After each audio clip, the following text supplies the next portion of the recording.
queridos alunos, tudo bem com vocês? Hoje, nossa aula de geografia, nós vamos continuar falando sobre paisagens, tá?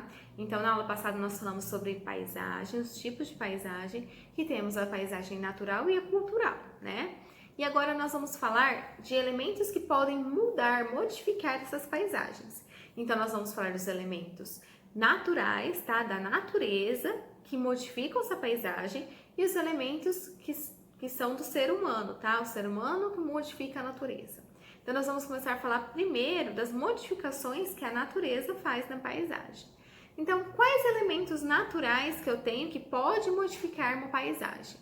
Então, nós temos a chuva, o vento, o calor do sol, o movimento dos rios e dos mares. Nós temos também alguns fenômenos naturais, como terremotos, vulcões, ciclones, tá? Então, tudo isso pode mudar uma paisagem. Então, vamos começar falando das chuvas, tá? A chuva e o vento, na verdade, eles são os que mais causam modificações nas paisagens. Na chuva, ela causa modificações tanto no excesso de chuva, quando tem muita chuva, e quando tem falta de chuva, pouca chuva, né? Então, por exemplo, nesse rio aqui, né? Ele tá com pouca água, tá? Ele tá no momento de seca. E aqui ele já tá no momento de quando tem chuva, tá? Ele já tá cheio. Então, olha a diferença de paisagem entre uma foto e outra, tá? Então, é essa modificação que tem quando a gente tem falta de chuva, tá? E esse período que fica sem chover, ele é chamado de estiagem, tá? Quando choveu e ficou um longo tempo sem chover, essa falta de chuva, esse tempo, ele é chamado de estiagem, tá? A falta de chuva, ela pode causar muitos problemas para o ser humano, né? Porque se não chove, se tem falta de água, falta de chuva, acaba correndo a falta de água. Por isso que é importante a gente economizar a água, porque a gente nunca sabe quando pode ter um fenômeno e acabar faltando água, tá? Por isso a importância da gente economizar água, tá? Muita chuva também modifica a paisagem, tá? Por exemplo, quando a gente tem as enchentes, a gente vê, por exemplo, nas cidades, quando tem enchente, que entra água dentro das casas, destrói as casas, né? Pode ter os deslizamentos de terra, porque a água vai escorrendo, escorre toda a terra e com ela leva casas, né? E aí pode causar muitos problemas, porque as pessoas ficam sem moradia, pode acontecer até de perder vidas, né, diante disso. Então, o excesso de chuva também não é bom. Não podemos esquecer também da água, dos rios e dos mares, tá? Que também causam uma mudança na paisagem, tá? Vocês já ouviram falar daquele ditado, a água mole e pedra dura, tanto bate até que fura? Então, tem uma pedra, vamos supor, no rio, né? E a água vai passando com força ali naquela pedra, certo? Conforme o tempo vai passando, né? Não é uma coisa rápida, de tanto a água bater naquele mesmo lugar da pedra, ela vai desgastando, tá? E ela vai se modificando, então ela vai ficando menor, ela vai mudando de formato, tá? De tanto a água insistir naquele local da rocha, certo? A água vai passando, vai batendo, vai batendo, vai batendo, até que consegue tirar um pedacinho ou modificar ela um pouquinho, certo? Então, por isso que fala, água mole em pedra dura, tanto bate até que fura. Porque a água ela é mole, mas de tanto ela bater, de tanto ela se estica, conforme vai passando o tempo, ela consegue furar a pedra, tá? Então, por exemplo, se você for num rio e olhar uma pedra que esteja lá, se você voltar lá depois de 10 anos, você vai ver que aquela pedra, ela foi modificada, tá? Então, ela tá com formato diferente, ou ela tá um pouquinho menor, alguma coisa aconteceu nela, porque a água foi batendo e foi corroendo ela, tá? Foi tirando pedacinhos dela e foi diminuindo ou mudando o formato, tá? Agora nós vamos falar sobre os ventos. Então, o vento é um movimento de ar que carrega as partículas soltas. Os ventos, eles podem ser mais calmos, como os ventos do que acontece no dia a dia, que são ventos que às vezes a gente até não percebe, né? E tem também os ventos fortes, que podem acontecer destruições, certo? Pode tirar telhas das casas, né? Pode causar um grande transtorno para a população. Diante desses ventos, nós temos também os tornados, os furacões, os ciclones, tá? Eu vou deixar para vocês agora um videozinho que explica melhor o que é um tornado, um ciclone, um furacão, tá bom? Já volto! Olá, eu sou o Sapo Jones. E eu sou o Sapo Ninja. E no episódio de hoje do vlog do Sapo Brothers, vamos falar de tornado. A gente corre na BR-3. Para evitar essa piadinha com o Tony Tornado, só se falássemos de furacão. Furacão não é o nome que se dá para injeção de cachorro? Bom, furacão e tornado são coisas diferentes. Como assim? Os dois não são ventos fortes girando, girando, girando e arrastando coisas para longe? Sim, mas furacão é maior, muito maior. Às vezes nem dá pra ver de tão grande. E dura mais também, pode durar dias. Ah, já o tornado é menor e dura menos, né? Uns 15 minutos mais ou menos, e pode ser muito mais destrutivo. Ah, sim, só conta como tornado se encostar no chão. Senão chama só de funil. E por que essas coisas acontecem? Ações dos ventos, variação de temperatura e umidade, clima, basicamente as mesmas coisas que causam tempestade. Em menos de 1% do caso, gera um ciclone. Ciclone? Furacão, tornado, tudo isso aí é ciclone. E o que fazer se a gente for pego por um? Se afastar do fenômeno, não ficar perto dele, não ficar parado perto de árvores, placas, torres de transmissão, desliga tudo que for elétrico ou a gás e... Tentar se proteger num lugar seguro, de preferência com várias paredes entre você e o lugar e não ficar perto nem da janela, nem de objetos móveis. E depois que passa? Não ficar em prédios que a estrutura pode ter sido comprometida e nem em lugar que estiver sentindo cheiro de gás. Desculpa aí.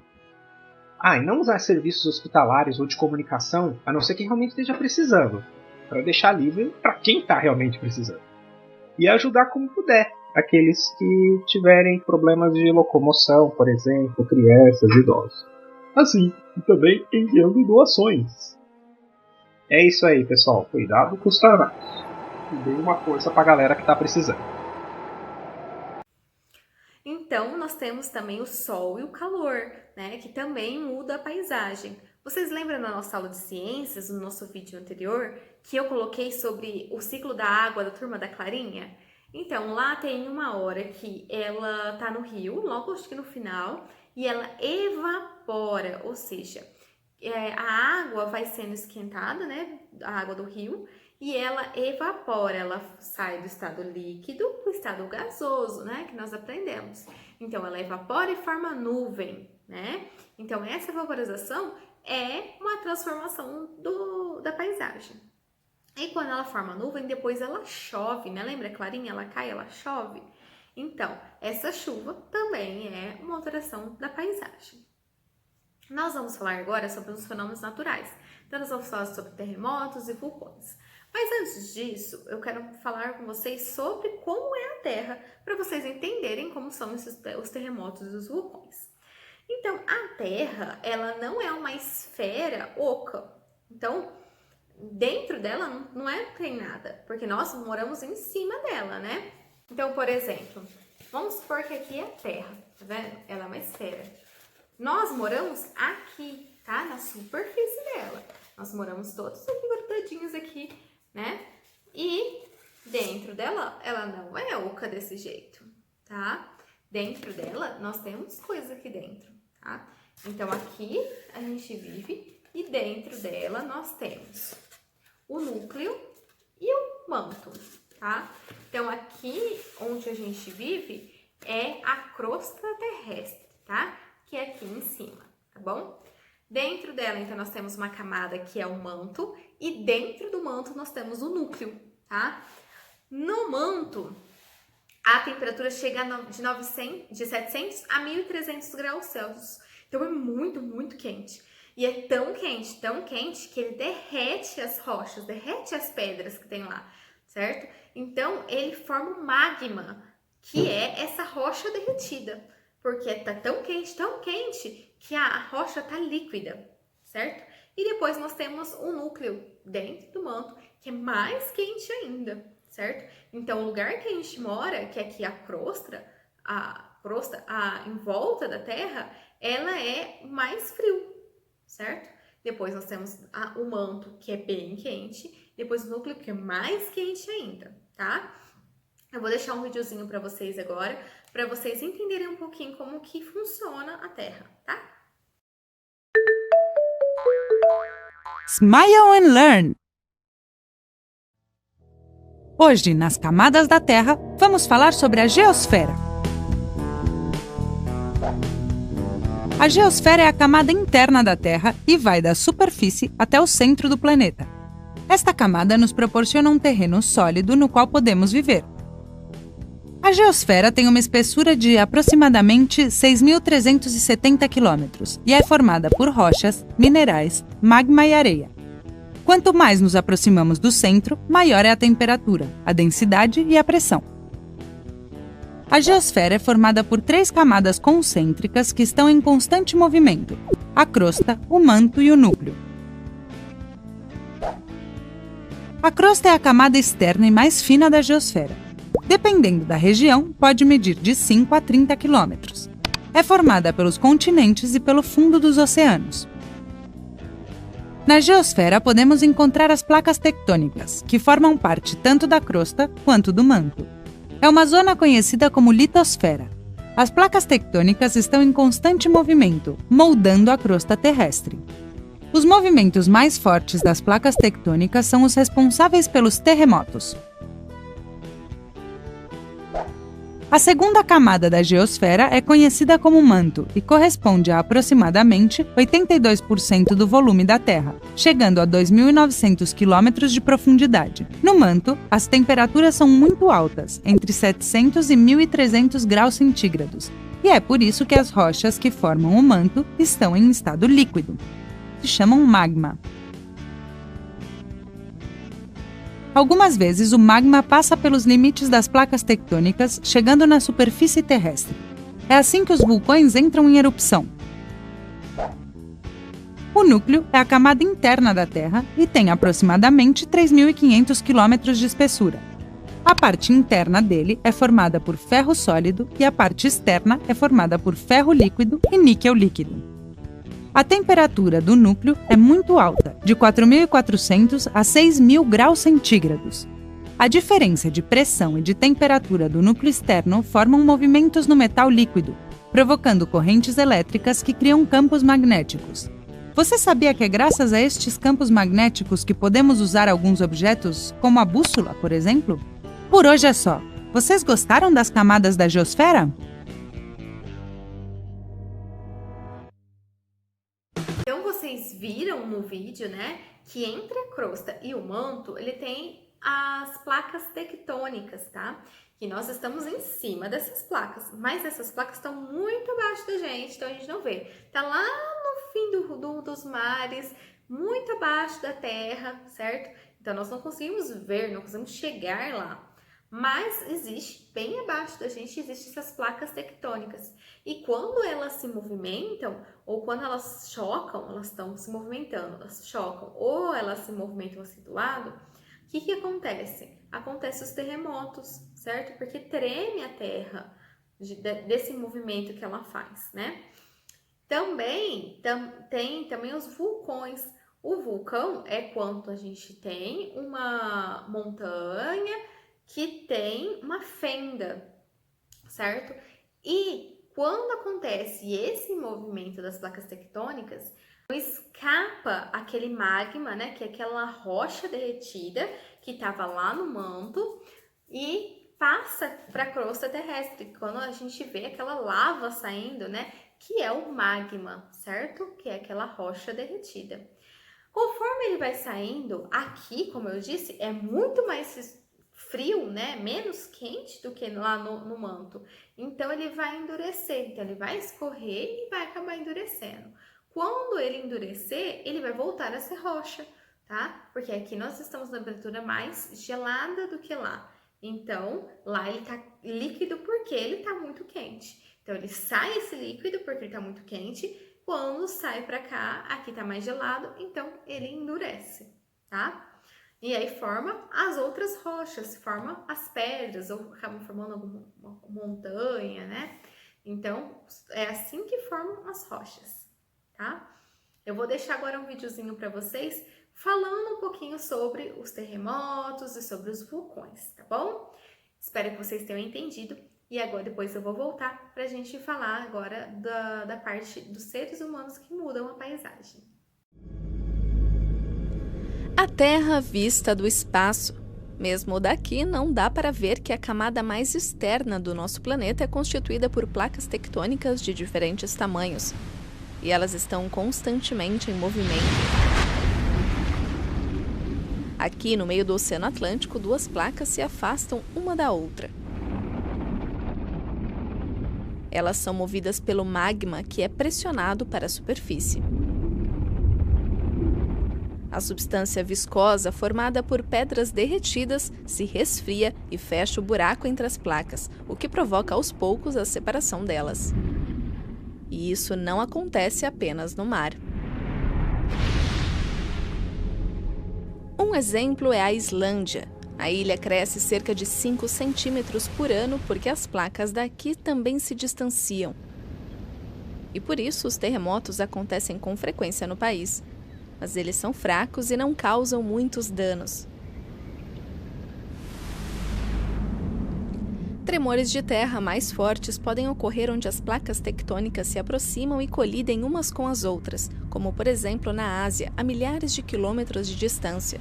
Aqui a placa indiana se choca com a eurasiana. A força dessa colisão se reflete nos Himalaias.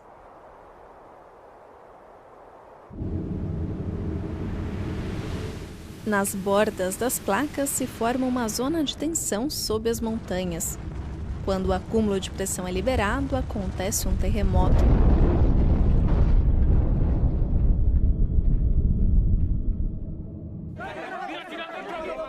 Em 2015, um abalo sísmico de 7,5 graus de magnitude destruiu casas e templos no Nepal. 1.000 pessoas morreram.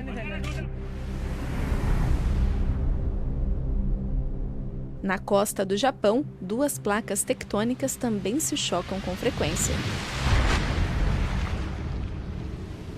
É onde a borda de uma das placas entra embaixo da outra, levantando parte dela.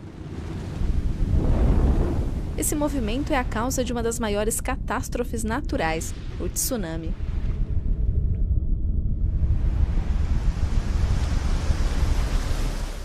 Como aconteceu em 2011, quando um tsunami devastador atingiu a costa leste do Japão. Mais de 18.000 pessoas morreram e a região foi destruída.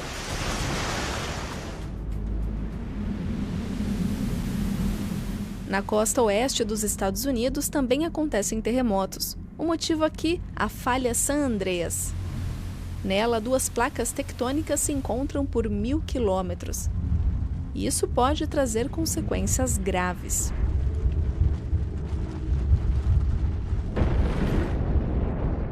No momento, a placa está acumulando energia. Para muitos pesquisadores, é como se a região estivesse sobre um barril de pólvora.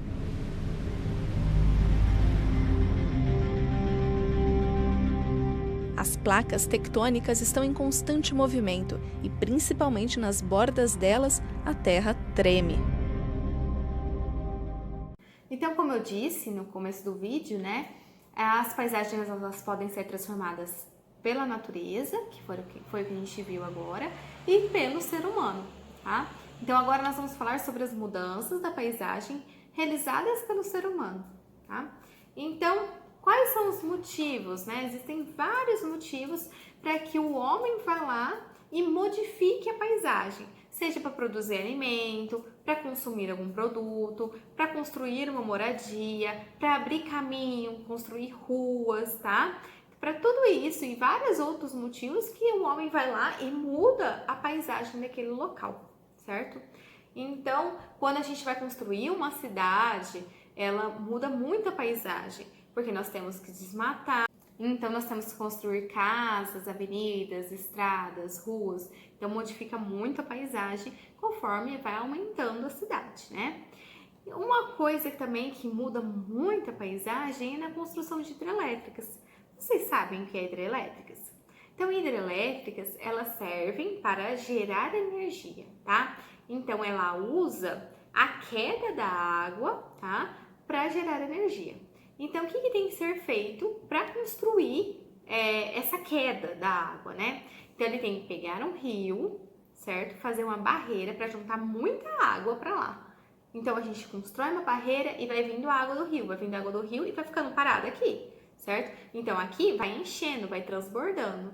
Nesse lugar aqui que tá enchendo, às vezes moravam animais, moravam pessoas, tá? Que tiveram que sair de lá para a construção dessa hidrelétrica. Então, ali tem uma alteração grande da paisagem, certo? Então, você junta muita água aqui, vai vindo o rio e aqui tem uma barreira, vai vindo a água aqui. A água fica tudo presa aqui, certo? Aí, ela tem um desnível, então ela é bem diferente. Aqui nós estamos no alto e o fim dela vai ser bem baixo, certo? Aqui eles vão colocar algumas rodas e algumas coisas para gerar energia conforme vai caindo essa água. Então a água cai, como está muito alto, ela cai com uma velocidade tão grande que ela gira essas rodas de uma tal forma que ela gera energia pra gente, certo? Ela é uma das formas mais limpas de gerar energia, porque ela usa só essa queda da água. Só que ela tem que alagar uma parte antes, né? Onde corria um rio, tem que virar como se fosse um lago, né? Mas com conexão com o rio. Então, como tem que alagar essa parte, perde moradias que estavam lá, os animais que moravam lá, certo? Então, afeta muito a paisagem, porque ali passava só um rio e de repente virou uma área alagada, né? Então, muda a paisagem com a construção das hidrelétricas.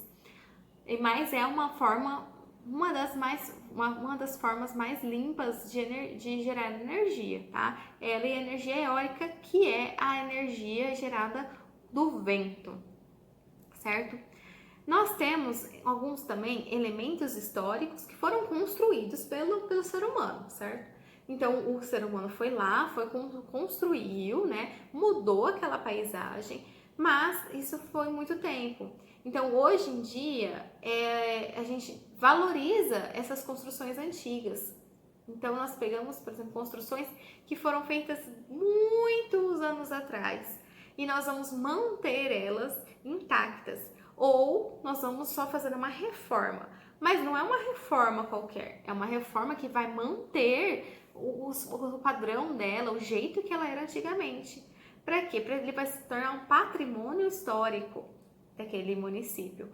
Então, ele vai ser preservado para que todas as gerações possam ver. Lembra, igual eu disse, nos patrimônios culturais, no vídeo anterior? É a mesma coisa, tá? Então, quando tem alguma coisa, algum monumento, ou uma casa, algum museu, algum lugar, né, que era importante, que é importante historicamente, que era importante na época, ou que tem algumas características bonitas que eram feitas naquela época, elas são preservadas, então elas são tombadas, que são para que não pode mexer mais, que ela vira um patrimônio cultural, certo? Que ele é preservado.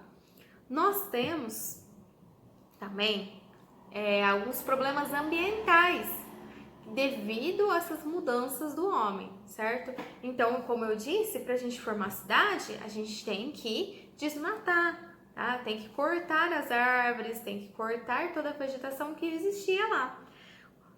Para retirar também, a gente retira a madeira, a gente corta as árvores para tirar madeira para fazer papel, fazer várias coisas. Então, esse desmatamento, ele altera a paisagem e ele é um problema ambiental, certo? Outro problema ambiental causado pelo ser humano é a poluição do ar e da água. Porque quando a gente tem uma fábrica, ela sai aquela fumaça tem várias coisas que são tóxicas, que são ruins para o ser humano. E sai né? E fica no ar. Então ele polui o ar, né? Por isso que quando a gente vai numa cidade muito grande, o ar dela é ruim, é sujo, né? E quando a gente vai mais pro campo, o ar é mais limpo, né? Então os carros também poluem o ar.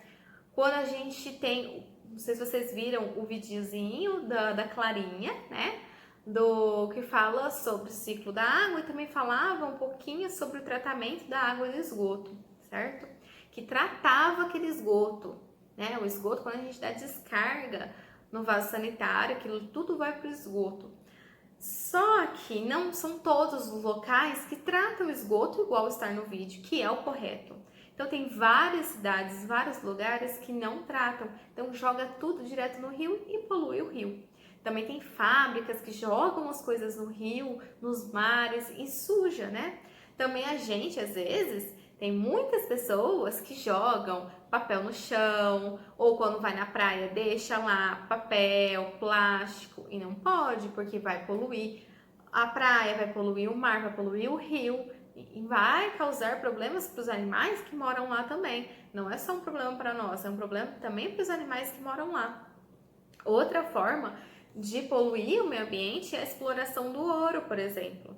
Na exploração do ouro, os garimpeiros, eles vão com umas peneiras grandonas lá no rio e eles ficam peneirando o que tem no fundo do rio para ver se eles acham um pouquinho de ouro no meio das rochas, das sujeiras, de tudo mais. Então eles ficam peneirando para ver se acha pedacinhos de ouro no fundo do rio. Só que para isso, até aí não poluiu. Só que para isso eles usam alguns produtos químicos que acabam poluindo, acabam caindo no rio e poluindo o rio, certo? Então por isso que causa a poluição dos rios. Então nós temos que preservar nosso meio ambiente, nós não podemos sair desmatando tudo, poluindo, sujando, jogando lixo no chão, né? Nós temos que preservar, economizar a água, tá? Que é muito importante para salvar o nosso planeta, para deixar ele sempre bonito, né? Para salvar todos os animaizinhos que vivem aqui, para que nenhum deles sejam extintos, como já aconteceu com vários, né? Para que não ocorra mais isso, nós temos que preservar nosso planeta, tá bom? Eu espero que vocês tenham entendido. Se vocês não entenderam qualquer coisinha, vocês podem me chamar e me perguntar, tá bom?